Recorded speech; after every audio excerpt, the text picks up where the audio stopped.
As notícias na ERTE, edição de António Feliciano.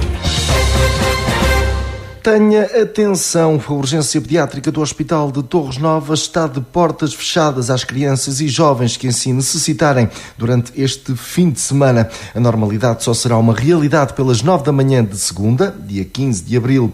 Este transtorno é justificado pela Unidade de Saúde Pública do Médio Tejo com constrangimentos, ainda que não sejam especificados quais são esses problemas que impedem o normal funcionamento do serviço. Tenha presente que antes de se deslocar a qualquer unidade hospitalar, deve sempre ligar o SNS 24 808 24 24 24, uma linha telefónica gratuita 24 horas disponível. Em situações de emergência, o contacto deverá ser realizado diretamente para o 112. É já nesta terça-feira, 16 de abril, que a Polícia de Segurança Pública irá fiscalizar a velocidade com recurso a radar na Estrada Nacional 110, em Carvalhos de Figueiredo, concelho de Tomar. Está em causa a operação Quem o Avisa. A PSP estará no local entre as 16 e as 19 horas. No que ao Médio Tejo diz respeito, também haverá radar na Avenida Dom Manuel I, em Abrantes, no dia 23, e pela Avenida Sá Carneiro, no entroncamento, no dia 30 deste mesmo mês de abril, sempre no intervalo temporal compreendido entre as 8 da manhã e as 12 horas. Rádio ERTE, a primeira a informar. A Câmara de Tomar vai adjudicar a uma empresa de Leiria, a Nova Gente Empreitadas, as obras de requalificação da escola Gualdim Pais, sendo que está em causa um investimento na ordem dos 4 milhões e 500 mil euros, IVA incluído. Cabe a José Veiga a missão de acompanhar permanentemente a execução do contrato, documento que será apresentado ao Executivo Camarário nesta segunda-feira, 15 de abril. Refira-se que esta será uma das grandes intervenções projetadas para Tomar durante o ano de 2024, uma obra tida como prioritária face ao estado de degradação daquele estabelecimento de ensino. Tem sido, aliás, um assunto a marcar a recente atualidade, com polémica à mistura. Basta recordar que o PSD votou contra a aprovação da realização do concurso público para a empreitada, assumindo ainda posição contrária perante a recente análise da lista de erros e omissões, sendo que o vereador Tiago Carrão classificou mesmo este processo como uma quase vergonha, recordando que os técnicos municipais já tinham deixado o alerta perante o facto de as coisas estarem a correr demasiado depressa. Mas isto é quase uma vergonha o que se passa aqui neste ponto, porque foi lançado o concurso público na altura com a informação dos técnicos do município a darem nota que as coisas estavam a decorrer depressa demais e que era importante, ou teria sido importante, fazer uma revisão aos projetos. E agora são os próprios concorrentes que fizeram não só vários pedidos de esclarecimentos, como alertaram para um conjunto de erros e omissões que, veja-se, levam um novo mapa de quantidades e à substituição dos projetos de arquitetura e esgotos pluviais. E nós ainda estamos na fase de esclarecimentos do concurso. Quando chegar à obra, o que é que isto vai ser?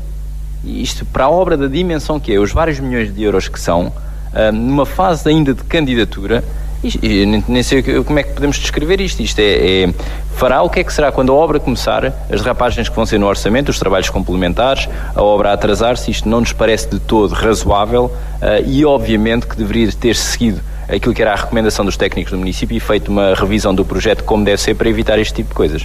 Na resposta, Hugo Cristóvão, presidente da Câmara de Tomar, falou num processo marcado pela normalidade, desde logo porque os concorrentes podem esclarecer todas as dúvidas. O autarca alertou para a necessidade de este dossiê andar depressa, sob pena de se perder a candidatura e respectivo apoio financeiro. Chavões, como é que é, a revisão do projeto.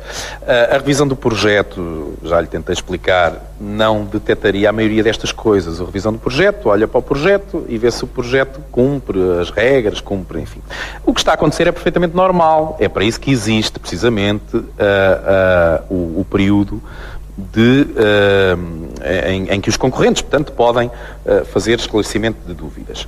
Também é verdade, e creio que na altura foi referido, que este projeto teve que andar depressa, porque o que era errado era perder uma candidatura, isso é que acho que era errado, e o projeto não existia, teve que ser feito. E, portanto, os técnicos, obviamente que fazem as suas apreciações técnicas, mas nós, os políticos, temos que tomar decisões políticas. Não havia tempo para perder. É óbvio que, eu concordo consigo, nesta dimensão, apesar de tudo, apesar de não resolver a maior parte das questões que depois podem surgir em obra, porque normalmente as que surgem em obra não têm que ver com o projeto em si, têm a ver, por exemplo, olha, o caso de 100 soltos, teve muito a ver com a questão do terreno, do que estava no subsolo. Isso não é detectado numa revisão de projeto. Mas pronto, concordo que nesta dimensão o ideal era termos tido tempo para fazer uma revisão de projeto. Mas não havia tempo e, portanto, teve que haver uma opção política. Ou se candidatava ou não se candidatava. Independentemente de tudo, naturalmente, ser sempre criticável. Obras na escola Gualim-Pais. Câmara de Tomar vai adjudicar a requalificação a uma empresa de Leiria. Está em causa um investimento na ordem dos 4.500.000 euros, já com IVA incluído. Rádio Hertz. Informação.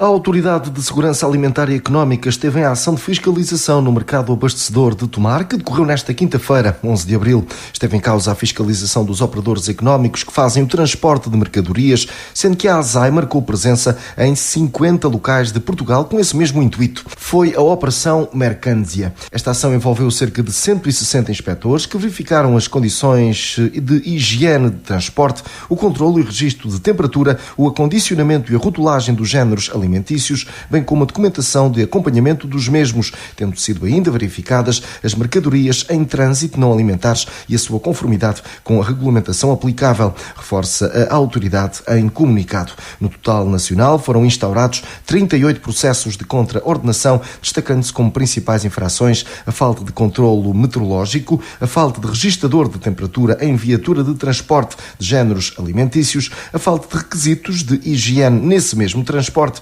assim como a falta de requisitos em géneros alimentícios, a falta de rastreabilidade de produtos de pesca, a colocação de moluscos bivalves vivos no circuito comercial em desrespeito das regras sanitárias, a falta de autorização para a exploração de modalidades afins do jogo de fortuna e azar, entre outras. A Câmara de Tomar pretende em breve avançar para uma ação de limpeza ao edifício do antigo Conservatório Regional de Música, imóvel que está na posse do município nabantino desde há cerca de 10 anos. Está em causa uma estrutura que fazia parte do Colégio Dom Nuno Alves Pereira, onde se formaram centenas de músicos e que também albergava salas de aula para a posterior escola secundária. O edifício está agora em elevado estado de degradação, com os vidros das janelas partidos, e serve de abrigo para uma colónia de pombos que ocupam o interior. Recorde-se que a Câmara teve como objetivo colocar a escola profissional naquelas instalações, uma ideia, entretanto, abandonada, dada a complexidade do projeto e ainda pela saúde da EPT, que procura por melhores dias ao nível da atração de alunos. Desta forma, para já, a prioridade passa então por uma limpeza de fundo ao interior e à envolvência do imóvel, ação que deverá arrancar a curto prazo. Rádio Hertz, a primeira a informar.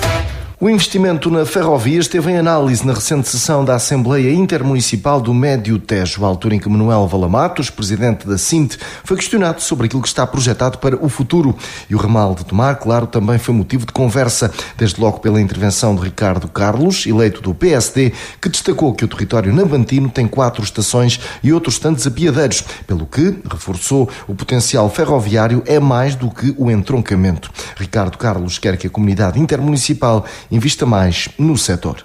O deputado João Terreiro falou da questão da ferrovia, não é? E o Sr. Presidente falou do entroncamento.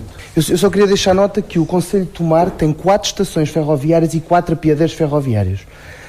Eu não sei se há mais algum concelho na comunidade que tenha tanto, ou pelo menos em número, estações, e inclusive na linha do Norte, no ramal de Tomar, e acho que a ferrovia não deve ser só o entroncamento. Claro que o entroncamento tem aqui um potencial muito grande, naturalmente, mas mais do que o entroncamento, mesmo a questão dos riachos, que é cada vez mais importante, até como uma ligação também ao nível do transporte de mercadorias. Acho que a ferrovia deve ser muito mais potencializada na região e um dos pilares, talvez, da comunidade intermunicipal, não só no entroncamento, mas olhando também para o potencial do entroncamento, mas olhando também para outros concelhos, como é o caso de Tomar, Torres Novas, Vila Nova da Barquinha, Abrantes, e acho que isto é uma questão relevante e que não pode ser esquecida, e nós não podemos, de ânimo leve, aceitar que não exista ou que exista baixo investimento na ferrovia na comunidade.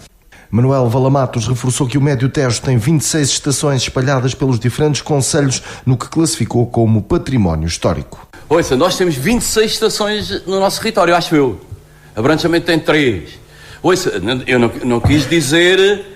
pelo contrário, eu quis dizer que o território tem um património enorme a esse nível. Não lhe consigo dizer todos os piadeiros, porque isso já não se estuda.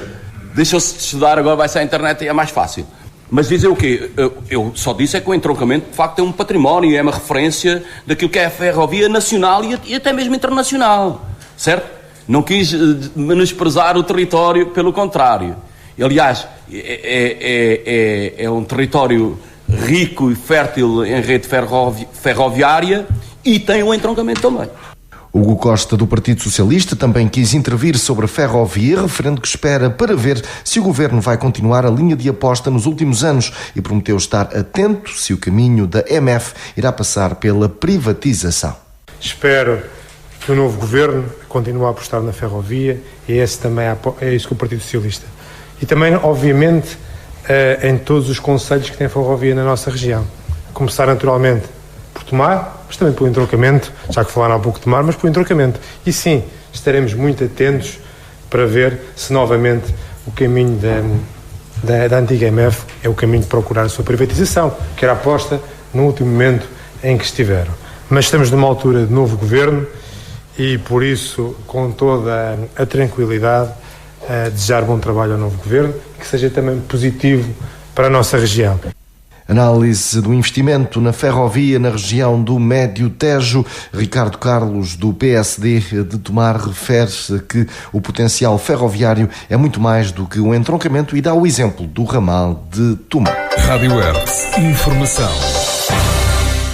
Depois do Benfica, o Futebol Clube do Porto. O Sporting de Tomar defronta neste domingo, pelas 18 horas, o líder da Primeira Divisão Nacional de Hóquei em Patins, em jogo da 23ª jornada. Será assim mais um duelo de elevado grau de dificuldade, sendo que os azuis e brancos estão empenhados em segurar o primeiro lugar nesta fase regular. Já a equipa de Nuno Lopes tem em mente a defesa do 5º posto. Hertz fará o relato deste embate, não perca. Recordar então foi a jornada deste fim de semana. Murches, Turquel, Famalicense, Juventude Passense, registro também para o Valongo Oliveirense, Sporting Carvalhos, Futebol Clube do Porto, Sporting de Tomar, Benfica Ribadave e Hóquei Clube de Braga, Hóquei de Barcelos.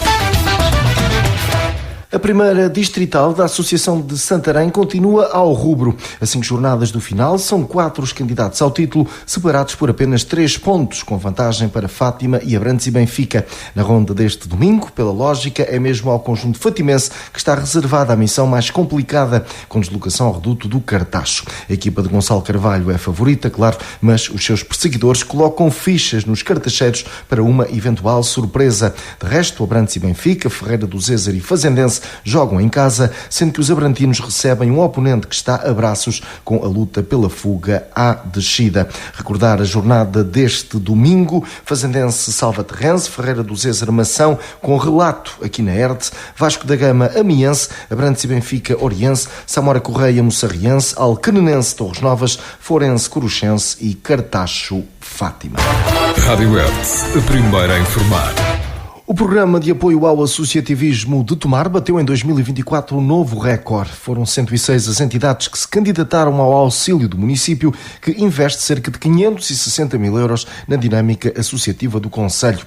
O mencionado documento centra-se em 4 programas, desde o base, com cerca de 6.250 euros atribuídos, passando pela atividade regular, com 267 mil, para além do apoio a eventos, com 236 mil, e ainda dos projetos de intervenção social, com perto de 90 mil euros. Em declarações à Hertz, Hugo Cristóvão, presidente da Câmara de Tomar, reforçou essa presença recorde das coletividades e deixou claro que este investimento visa valorizar o contributo que as associações têm na qualidade de vida dos tomarenses. Mas são cerca de 600 mil euros para este programa de apoio que, não sendo o único, é o principal instrumento de apoio às nossas instituições, às nossas coletividades, associações em geral. Este ano foi novamente atingido um recorde, são 106 as associações do concelho que se candidataram e que estão contempladas neste programa de apoio, das mais variadas áreas, portanto, da cultura, do desporto, da infância, da infância e juventude, terceira idade, do ambiente, do lazer, enfim, das mais diversas áreas, E, efetivamente, portanto, este programa de apoio, que a juntar com outros apoios que vão sendo dados ao longo do ano, na prática somam mais de 1 milhão de euros de apoio direto ao associativismo, mas na verdade é também um apoio direto à economia, porque este é dinheiro que se multiplica na economia local e que também gera umas centenas de postos de trabalho, uma vez que o associativismo, as coletividades em geral, muitas delas, e nomeadamente as IPSS, ou as que lidam mais com a educação, por exemplo, ou com o desporto, geram de facto também muitos postos de trabalho, portanto estamos a falar também de centenas de postos de trabalho, mas acima de tudo há aqui uma visão da parte do município de entender estas entidades como geradoras de qualidade e bem-estar para a nossa comunidade e, portanto, efetivamente contribuírem para a qualidade de vida do nosso concelho, para a qualidade de vida de todos os residentes, no sentido em que também, portanto, oferecem muitas atividades, disponibilizam nas mais variadas áreas, efetivamente muitas atividades que permitem, portanto, essa qualidade de vida para quem vive no concelho, mas também sendo assim atrativas para quem possa optar, para quem possa escolher para cá vir residir. E, portanto, nessa lógica, e sempre uma lógica de parceria, de proximidade, entendemos de facto que este é um investimento muito importante na nossa comunidade e, como dizia, também na economia local. Câmara de Tomar investe cerca de 560 mil euros no programa de apoio ao associativismo. Hugo Cristóvão, presidente da autarquia, refere que este investimento visa valorizar o contributo que as associações têm na qualidade de vida dos tomarenses. Rádio Hertz, a primeira a informar. Altura de avançarmos para a nota do dia, hoje com Carlos Carvalheiro. A ignorância é muito atrevida. Há uma coisa que temos de agradecer ao partido em que votou a protagonista da anedota que, no final de um ato copulatório consumado, comenta: cheguei, sei lá. É que puseram a votar partidários do antigo regime e a abstenção diminuiu 15%. E quando falo de antigo regime, não me estou só a referir ao tempo da outra senhora, vulgo salazarismo, mas também aos regimes autoritários que foram e são transversais na história e no planeta e que pugnam por uma opinião única que não aceita oposição, do género do turista para um cubano. Então como vai a vida? Não me posso queixar. Menos mal então? Não, eu não me posso queixar. Este desejo de autoritarismo é transversal, tanto em países pobres como nos mais ricos, como é o caso dos países nórdicos. Há sempre uma faixa da população que se posiciona naquilo que se convencionou chamar a extrema-direita e que tem como premissa primeira ser contra, até ao extermínio, de outros, umas vezes com base na religião, outras na ideologia que ela pretende únicas. Platão, na sua luta contra os sofistas, defendeu que a verdade ocupa uma posição muito instável no mundo, pois as opiniões, o que a multidão pode pensar, decorrem mais da persuasão do que da verdade. Quando fui estudar para Coimbra, em 1972, inscrevi-me no TEUC, o Teatro dos Estudantes da Universidade de Coimbra.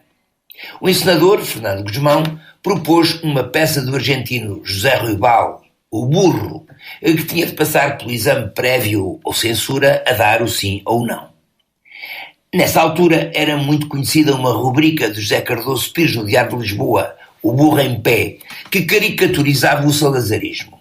Seja por isso ou não, o que é facto é que a censura não autorizou a peça.